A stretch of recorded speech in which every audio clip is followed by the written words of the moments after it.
I hit a wall. When it comes to healthy eating, I've been doing this journey for 11 years and I hit this wall of like, okay, now I'm bored. And I want to help prevent you from going on that journey of that boredom, dreadful feeling when it comes to healthy eating. It was hard enough to make the changes, to create the healthy habits, to make the healthy meals. That was hard enough in itself. But then I got bored with it. There was no pizzazz in my food. Yes, we were eating healthy and yes, we felt good about doing that, but I wanted to enjoy the food as well. I felt like my recipes had no life. So I tried a few simple kitchen experiments over the years that completely shifted everything, and I've been doing it ever since. And yes, this got me excited to cook again. And of course, healthy cooking again. All of my recipes that I create and all these little tweaks that I do are all centered around an anti-inflammatory diet. So that in itself sounds like it could get boring really quick. These aren't fancy tips. They're anti-inflammatory, they're totally doable, and they're gonna help you from staying bored in the kitchen with healthy choices. Even with years of cooking anti-inflammatory recipes and meals, you can get burnt out, and that is okay. But I want to help you prevent from going back to the old habits, prevent you from going back to the ultra-processed inflammatory food choices. You probably know what to make, but maybe the joy isn't there anymore. These shifts for me brought that joy back, and they're inflammation reducing by design. Let's dive in. One week I decided I'm not going to plan my meals. I'm going to plan my flavor. So what I did was I thought in my head, sauce first. What am I craving? Is it like an Asian-inspired sauce with a sesame oil? Is it a Mexican-style sauce with cilantro and avocado? So I made a batch of anti-inflammatory sauces, and then I let that lead my week. I did like a turmeric mango dressing one week, and then I thought, what proteins go well with that? How can I make this a quick meal? Do I want bowls this week? Do I want a meat, veggie, like fiber type of situation? And so I would lead with the flavor and then add components to it. Every meal felt new. That's why I'm such a big proponent of making your own sauces, because you can make it a dressing on a salad and then 2 days later, it can be a marinade on your chicken breast. The very next day, it can be a sauce on your grain bowl. Make it once, eat it 2 or 3 times, and lead with flavor. Here's a really fun thing. It's kind of like going on a grocery store adventure. What I was telling myself was, I'm gonna do 1 ingredient curiosity rule a week. Let me explain. So I would go and I would make myself buy 1 new ingredient once or twice a month that I've never used before. Let me give you a sample. Mine would be like miso paste. I had never in my life cooked with miso paste until I went to nutrition school. And I said, I'm gonna do it. I'm just gonna try it. I'm not gonna be afraid of it. And then I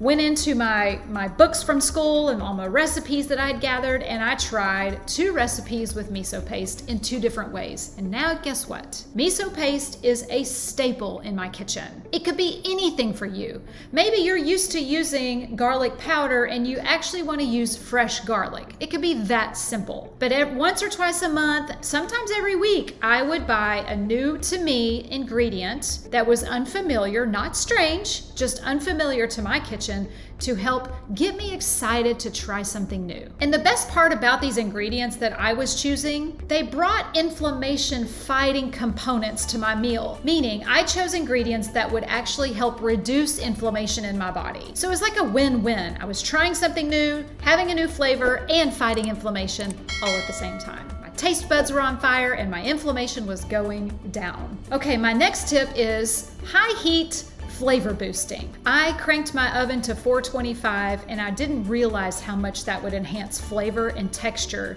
to things like roasted vegetables, things like cabbage. Oh my gosh, turn that heat up and roast that cabbage on high heat, and that crispy crunch that it gets on the outside made my taste buds explode. You can do it with broccoli too, potatoes. It felt gourmet. I know, sounds cheesy, but it worked. Here's another tip.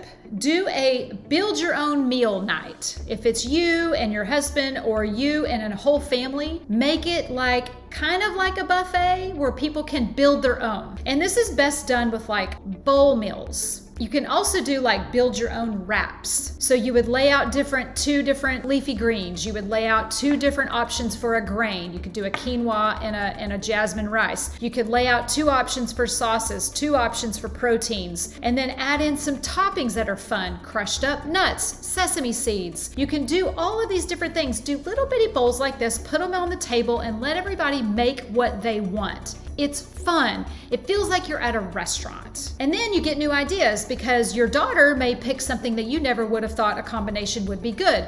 Number 1, it creates conversation. Number 2, it gets you out of your rut of being bored with healthy eating. Number 3, your family's eating real food and they don't really care because the event is actually kind of fun. Make sure you choose anti-inflammatory ingredients. And if you don't know how to do that, go to my website, join my weekly newsletter, join my online cooking class. There's so many ways to learn the anti-inflammatory eating habits. You just need to plug in with me and trust me for a little while. But when you put everything on the table and it's anti-inflammatory, but it's full of flavor, no one's gonna care. The next tip I have for you is reverse meal prep. Okay, you're like, what, Shelley? Instead of prepping the whole meal, just prep some of the things ahead of time so you have an idea of what you're gonna make, so it saves you time when you go to make the meal. Prep your grains, prep a veggie, prep a protein, and just keep it in the fridge. So you're actually reverse prepping because you're not prepping the whole thing. You're just starting with the key components and then you're gonna build on it later on during the week. The pressure of like full meal prep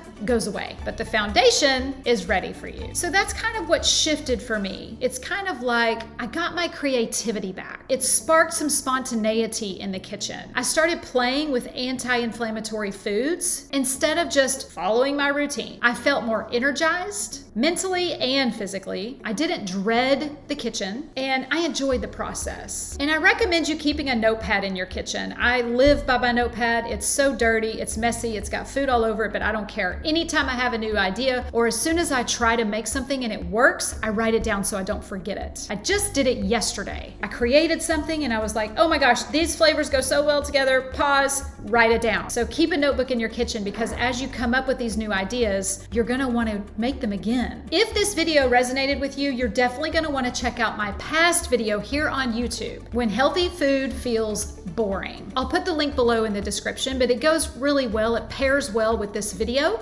and it can keep you kind of inspired and you can learn ways to get out of your boring rut with food. Sometimes the best way to reduce inflammation is to make food exciting again. It doesn't have to be complicated. You just need a little spark and a willingness to experiment and try new things one step at a time. If you want more of this, come join me inside Kitchen Culture, my online cooking class that takes place once a month. We keep things very simple, seasonal, and totally inflammation friendly. I'd love to see you in there. You can click the link in the description below to join because this, my friend, is how we eat now.